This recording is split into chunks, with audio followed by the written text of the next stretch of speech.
오늘 하나님 말씀은 사도행전 15장 1절에서 5절 말씀을 함께 나눕니다. 이제 9월달이 시작이 되었습니다. 새로운 9월달은 참 8월달에도 다사다난했던 많은 일들이 8월달에 있었습니다. 최장의 장마가 있었고 태풍도 금세 올라와서 또 위기 가운데 있다가 지나가고 또다시 지금 또 태풍이 올라오는데 전에 것보다 더 세고 더 큰 영역으로 올라온다고 합니다.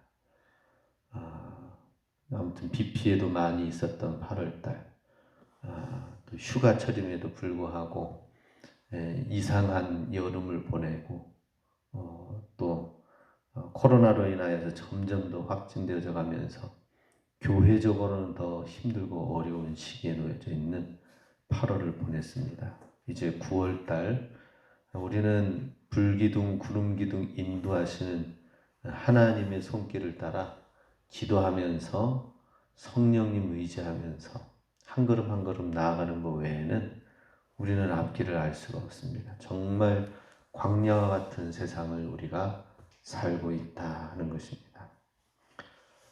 오늘 하나님 말씀은 예루살렘 15장, 사도행전 15장은 예루살렘 공의회가 개최된 기사가 보도되어지는 교회사적으로는 굉장히 중요한 이방인들에게 복음이 전파되어질 것이냐, 전파되어진다면 할례의 문제를 어떻게 할 것이냐, 유대인의 율법의 문제와는 어떤 상관이 있느냐, 아주 기로에 서 있는 부분이 문제를 풀어가는 공의회가 개최된 장이 바로 15장입니다. 이 15장을 기점으로 해서 세계 민족과 열방을 향한 복음이 더 힘차게 나아갈 수 있게 되었고요. 공의회 결의에 하나님이 함께 하셔서 이 예루살렘 회의에서 잘못 결정이 되었더라면은 수많은 문제가 복음과 율법의 문제가 계속 다투고 싸우고 엄청난 손실과 어려움들이 있게 될 뻔했었습니다. 그 문제에 대한 첫 번째 초입에 관한 문제죠. 어떻게 발단이 되었는가 하는 것이 1절에서 5절 오늘 본문 말씀입니다. 그것은 예루살렘 회의를 개최하는 원인이 된 유대인 출신의 신자들이 이방인 신자들에 대한 할례 문제와 율법의 문제에 대해서 안디옥 교회에 있는 바울과 바나바를 향하여 문제 제기를 해가지고 왔습니다. 예루살렘에 있는 그 유대인의 사람들이 성도들이 문제를 제기를 해가지고 안디옥까지 소문을 듣고 온 거죠. 그래서 이거는 잘못됐다라고 안디옥 교회 내에서 분쟁을 일으키게 되었습니다. 그러다 보니까는 이 문제를 그냥 적지 않은 큰 문제와 다툼을 일으켰는데 이 베드로에 의해서 지난번에 고넬료 회심 사건 때 문제가 일어났었습니다. 그것을 베드로가 잘 봉합을 하여가지고 넘어갔는데 다시 또 오직 믿음으로만 구원받는다는 것이 보편적으로 전달되지 않았습니다. 할례와 율법을 가지고 믿어야 된다, 구원받을 수 있다라는 것이 여전히 유대인의 그 끝물과 또 교회의 예수님을 믿는 기독교의 새로운 물이 만나면서 마치 강물과 바닷물 그 사이에 중간에서 만나는 지역은 굉장히 뻘물과 바닷물을 해가지고 진흙탕이 일어난다고 합니다. 그런 것처럼 완전하게 정립이 되어지지 않는 그런 시기에 오늘 어떻게 이 문제가 발생되어지고 해결의 실마리로 나아가는가 하는 것을 보여주고 있습니다. 먼저 1절에서는 어떤 사람들이 유대로부터 내려와서 형제들을 가르치되 너희가 모세의 법대로 할례를 받지 아니하면 능히 구원을 받지 못하리라 하니. 지금 이 문제를 제기해가지고 온 사람들은 어떤 사람들이라고 나와 있습니다. 유대 예루살렘으로부터 내려와서 그래서 안디옥에 있는 형제들을 성도들을 가르쳤다라고 말씀을 하고 있습니다. 예. 이 유대에서 온 어떤 사람들은 갈라디아서 2장, 갈라디아서가 율법과 복음을 어떻게 분별해야 될 것인가 사도 바울이 구체적으로 다루고 취급을 한 내용인데요. 갈라디아서 2장 12절에 의하면은 이 유대에서부터 온 어떤 형제들은 거짓 형제들이다라고 얘기를 합니다. 예루살렘 교회의 지도자 중에 하나인 야고보가 보내서 왔다라고 자처를 이제 하였습니다. 우리는 예루살렘 교회에서 파송해서 보낸 사람들입니다라고 해가지고 온 거예요. 그럼 예루살렘 교회의 그때 당시의 지도자는 야고보였었거든요.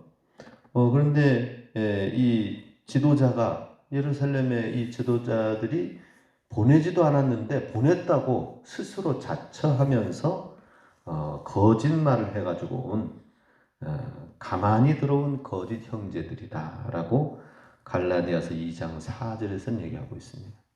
예, 그들이 보내지도 않았고 예루살렘 교회에서 보내지 않았고 여전히 유대교의 교리를 가지고 있었던 사람들이 사도 바울과 바나바의 이 이방인을 향한 사역들에 대해서 의구심을 갖고 작정을 하고 거짓된 모습으로 와서 그 안디옥 교회 성도들을 가르치고 있는 것입니다. 이 모습을 볼 때 굉장히 큰 어려움이 이제 이 교회 내부 안에서 생겨나게 되는 것을 보게 됩니다. 초대교회는 지금까지 계속해서 외부의 핍박과의 싸움이 있어 왔습니다. 그런데 지금은 교회 내에 가만히 들어온 거짓 형제에 의해서 내부의 싸움이 일어나게 되는 것을 보게 됩니다. 먼저는 외부의 핍박이 있을 때에는 교회가 어려움이 있었지만은 교회 내부적으로 단합을 이루면서 교회 체질을 강화시키는, 오히려 교회가 부흥하고 복음을 가지고 흩어져도 복음을 전하는 그러한 일이 있었습니다. 가끔씩 북한이 내부적으로 문제가 있으면 어떻게 됩니까?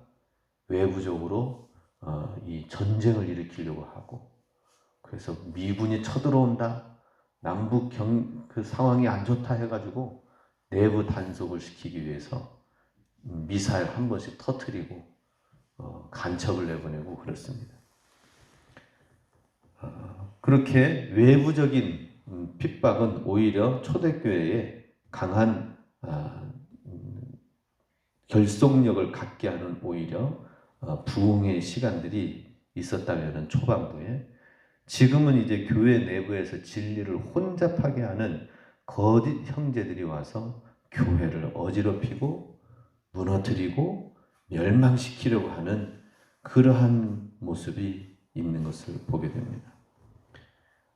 이 내부적인 이 문제는 굉장히 참 중요합니다. 교회 규모가 아무리 크다 하더라도 교회 내에 분열이 생기게 되면은 거기서부터는 이제 모래 위에 성을 쌓은 것과 같은 현상이 일어나게 되는 것입니다.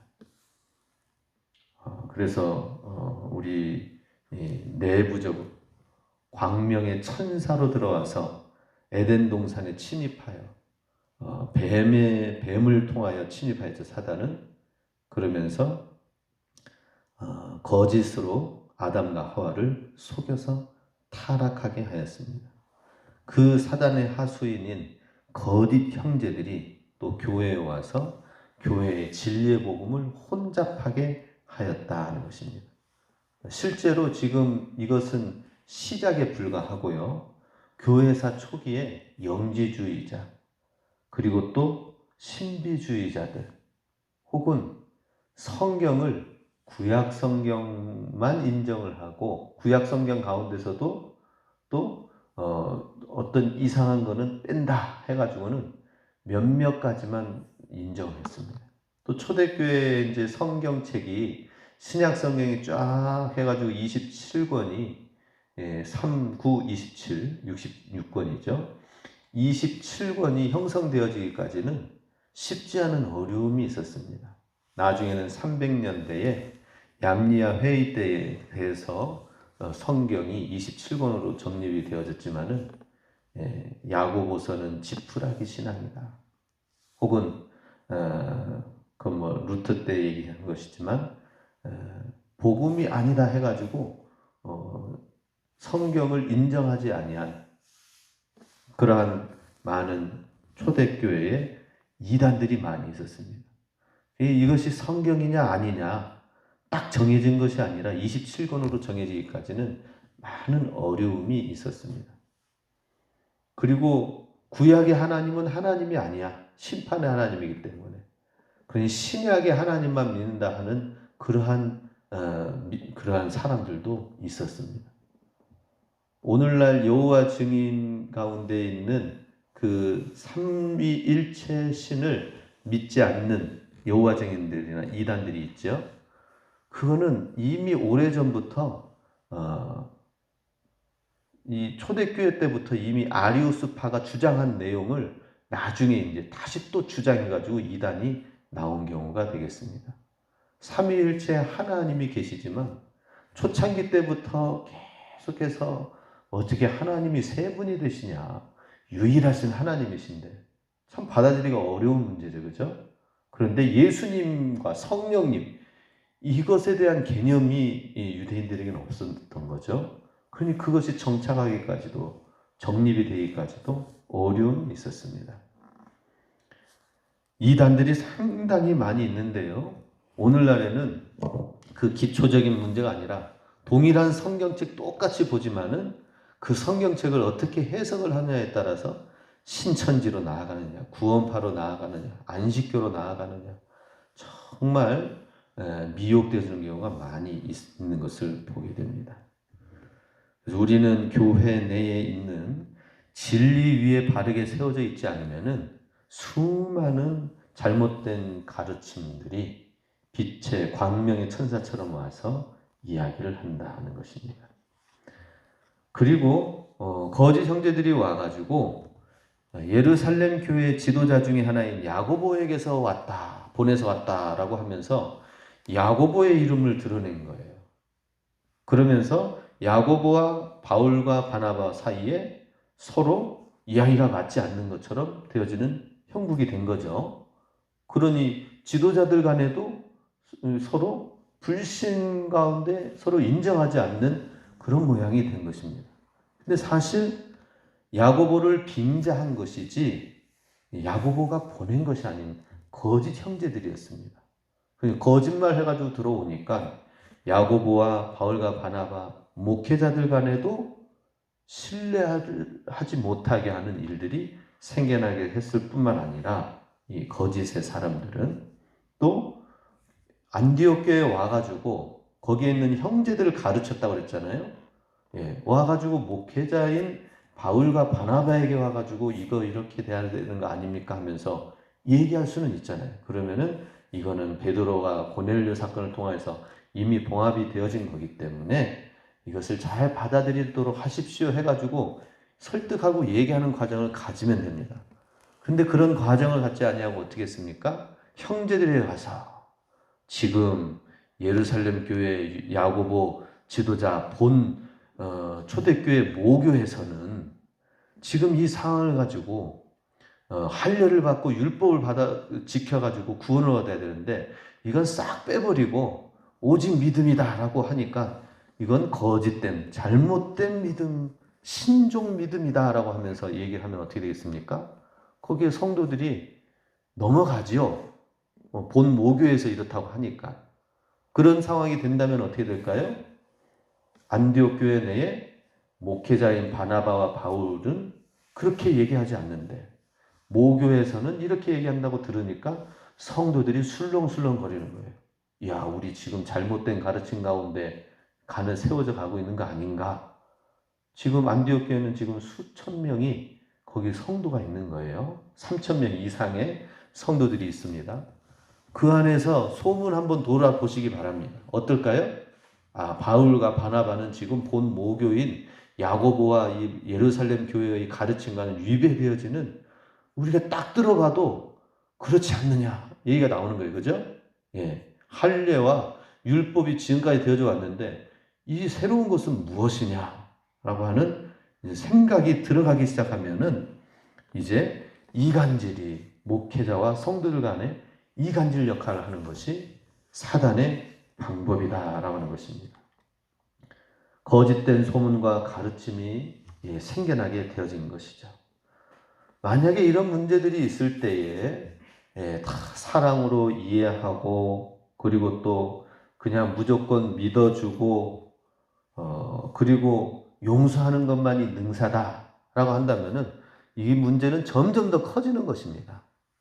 그래서 거짓 형제 사건처럼 사도 바울과 바나바는 이 문제를 뭐 그냥 넘어갑시다 이렇게 되어질 것이 아니라 분명하게 이것을 분별해서 솎아내기 시작했습니다. 하나님의 진리가 무엇인지, 정말 앞으로의 비전과 나아가야 될 방향이 무엇인지를 확실하게 해서 이것을 예루살렘 공회 회의에 붙여지도록 하게 하였다는 것이죠. 예루살렘 모교에서 그렇게 되어졌다고 한다면은 이것은 베드로의 사건에 의해서도 이미 하나님이 고넬료 사건을 통하여 보내주고 이미 말씀해 주신 사항인데, 예루살렘 모교에서 이것을 다시 번복하는 것인가 내용을 확인을 하는 과정을 가졌겠죠.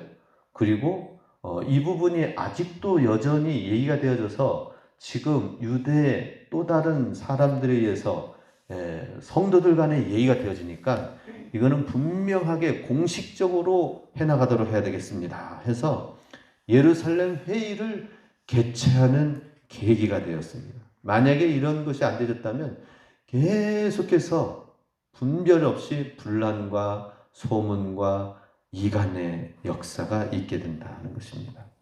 하나님의 진리는 바르게 세워져야 된다는 것이죠. 그것을 놓고 사도 바울과 바나바는 바로 예루살렘 공의회를 개최하도록 올라갔다는 것입니다. 진리에 대해서 무엇이 바른 것인지 분별하고 진리를 가리는 것은 참 중요하다는 것입니다. 우리가 잘 타협하고 용서하고 또 넘어가고 이해하는 것도 중요하지만 어떤 사건에 대해서 바르게 분별해가지고 넘어가지 않으면 그게 끊임없는 분쟁의 요소가 되어집니다. 교회의 역사가 되어져 버립니다. 그렇기 때문에 하나님의 바른 분별력을 가져야 되는 것은 참 중요한 것을 보게 되죠. 그리고 교회와 성도들과 목회자, 성도들과 가르치는 구역장과 구역강사 혹은 직분자들과 다른 성도들 간의 이런 것에 사단의 이간질에 틈이 나지 않도록 하는 것이 또 중요하다는 것입니다. 그리고 거짓 형제들의 이 가르침은 유대 바리새파가 주장하는 것과 다를 바가 없는 거거든요. 그것을 한다면은 기독교 신앙과는 무엇이 다른가? 그냥 거기에 플러스를 더해서 가미해서 예수님 믿는 믿음, 이게 이제 오늘날 카톨릭 신앙의 한 부분이기도 합니다. 선행을 행하는 것과 그리고 믿음을 갖는 것, 이 두 가지를 다 같이 합니다. 그래서 천주교 이런 것 같아요. 우리 좀 깊이 들어가야 되겠지만은 간단하게 이제 분별해서 얘기하자면 불교에서는 참회까지만 얘기합니다. 참회.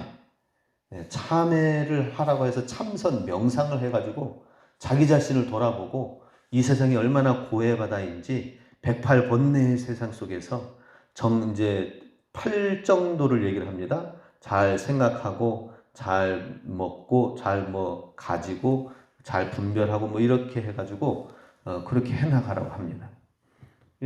참회까지 얘기하지만은 천주교는 참회와 또 선행과 율법 행하는 것과 믿음, 요 두 가지를 말하는 것입니다.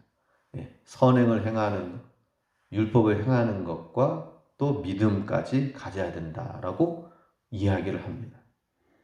우리는 오직 믿음입니다. 오직 믿음인데 그 믿음이 진실한 것이냐에 따른 것을 증명하고 열매를 보는 데 있어서 선행에 대한 부분들을 확인하는 것입니다. 그렇기 때문에 구원의 조건은 오직 믿음이에요. 믿음을 가지고 나아가는 것이에요.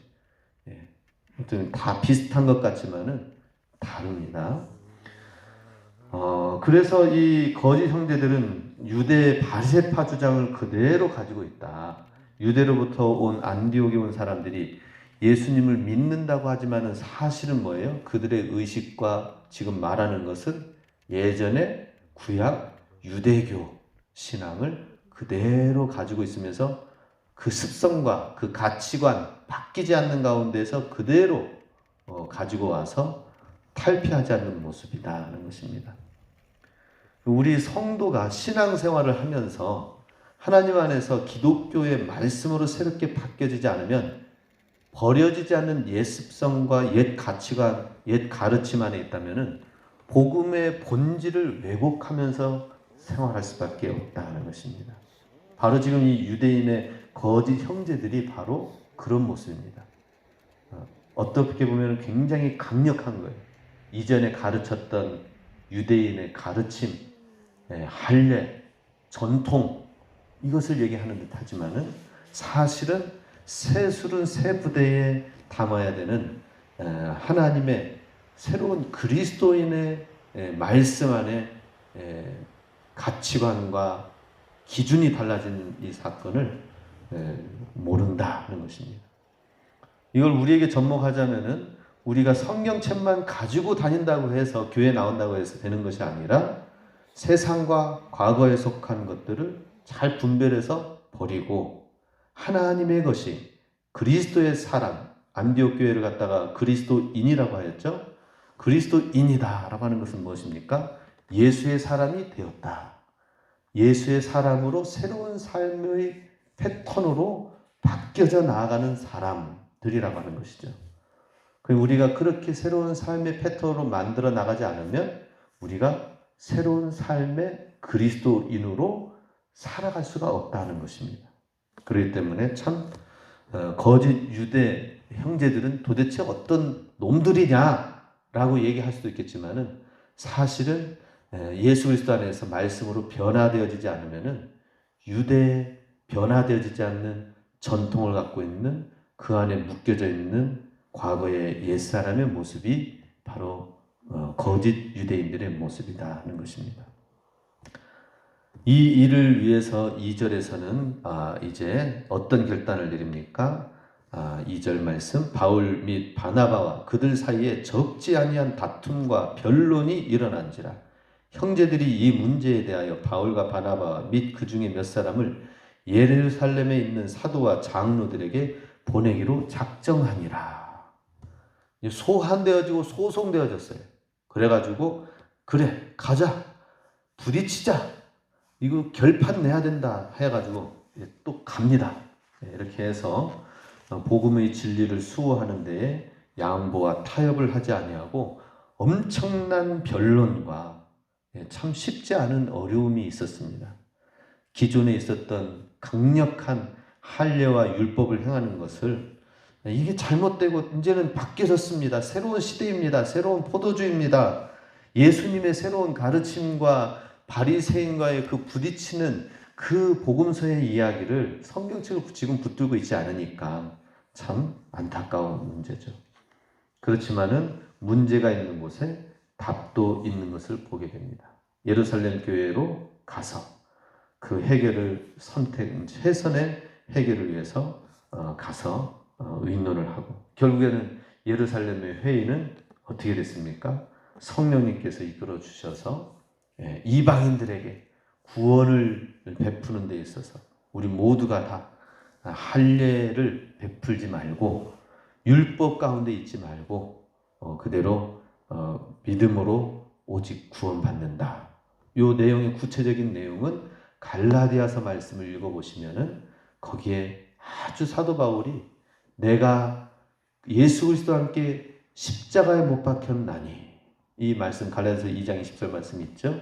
그 말씀을 중심으로 하여서 율법으로 사는 것, 믿음으로 사는 것이 무엇인지를 여기 예루살렘 회의에서 얘기한 것이 갈라디아서 말씀에 잘 기록되어 있습니다. 문제가 있는 곳에 답이 있다. 그 문제를 회피하지 마시기 바랍니다. 그 문제를 어떻게 해결해야 될 것인지 하나님 앞에서 씨름하시기 바랍니다. 많은 사람들이 문제를 자꾸 회피해요. 예, 이 문제가 생기면은 이 문제를 풀어라. 예, 그리고 오늘 제가 요양사 시험을 김은숙 권사한테 여쭤봤더니 어떻게 괜찮았나요? 했더니 아이고 뭐 일상생활에 필요한 거 그것만 문제가 나와서 쉽게 풀었다고 얘기하시는데, 그 어렵게 막 숫자까지 막 정확하게 막 아주 잣대를 해가지고 문제를 준비했으니까 쉬운 거지 다 쉬운 건 아니잖아요, 그죠? 예, 어려운 문제까지 대비해가지고 막 했기 때문에 아마 그런 것 같아요. 마찬가지예요. 우리도 쉬운 문제만, 일상생활의 몇 문제만 가지고 넘어간다면은 그것이 실력이, 신앙의 실력이 향상되지 않습니다. 아주 까다롭고 어려운 문제도 하나님 앞에서 이거 어떻게 풀 것인가를 씨름하고, 요즘에 우리 금민이가 이제 공부를 좀 하기 시작하는 것 같아요. 수학을 계속 놓고 이제 막 푸는 거. 예전에 우리 조카가, 강릉에 있는 조카가 수학 문제 막 밥 먹으면서 쉬는 시간에 쉴 때 수학 문제 막 풀면서 이렇게 하는 것처럼 한다고 할 때 우리 애들이 의아했거든요. 아니, 쉴 때는 쉬어야지 쉬는 시간에 왜 수학 문제를 푸나? 근데 지금 우리 금민이가 이제 좀 막 문제를 막 붙들고 좀 씨름하려고 하는 것 같습니다. 수학을 이제 붙들고 푸는 것 같아요. 우리도 마찬가지입니다. 문제가 있으면은 그 문제를 회피할 것이 아니라 하나님 앞에서 씨름하는 겁니다.